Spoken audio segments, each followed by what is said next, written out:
Hello guys, welcome back to our channel. Today we have got a lineup of jokes for you that are guaranteed to crack you up. Let's straight dive into the fun. The Lone Ranger and Tonto were at the bar drinking when in walks a cowboy who yells, "Whose white horse is that outside?" The Lone Ranger finishes off his whiskey, slams down the glass, turns around and says, "It's my horse.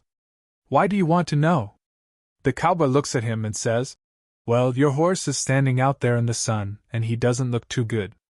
The Lone Ranger and Tonto run outside and they see that Silver is in bad shape, suffering from heat exhaustion. The Lone Ranger moves his horse into the shade and gets a bucket of water. He then pours some of the water over the horse and gives the rest to Silver to drink.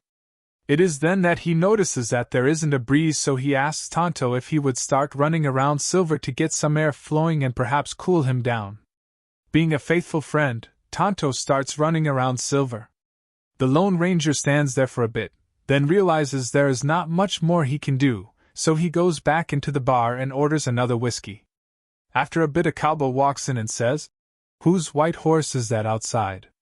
Slowly the Lone Ranger turns around and says, "That is my horse. What is wrong with him now?" "Nothing," replies the cowboy. "I just wanted to let you know that you left your engine running." An elderly couple, Margaret and Bert, moved to Texas. Bert had always wanted a pair of authentic cowboy boots, so, seeing some on sale, he bought them and wore them home. Walking proudly, he sauntered into the kitchen and said to his wife, "Notice anything different about me?" Margaret looked him over. "Nope." Frustrated, Bert stormed off into the bathroom, undressed, and walked back into the kitchen completely naked except for the boots. Again he asked Margaret, a little louder this time, "Notice anything different now?" Margaret looked up and said in her best deadpan, "Bert, what's different? It's hanging down today, it was hanging down yesterday, and it'll be hanging down again tomorrow." Furious, Bert yelled, "And do you know why it's hanging down, Margaret?" "Nope.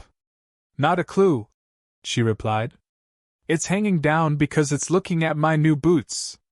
Without missing a beat, Margaret replied, "Should have bought a hat, Bert. Should have bought a hat." A Sunday school teacher was teaching her class about the difference between right and wrong. "All right, children, let's take another example," she said. "If I were to get into a man's pocket and take his wallet with all his money, what would I be?" Little Johnny raises his hand, and with a confident smile, he blurts out, "You'd be his wife."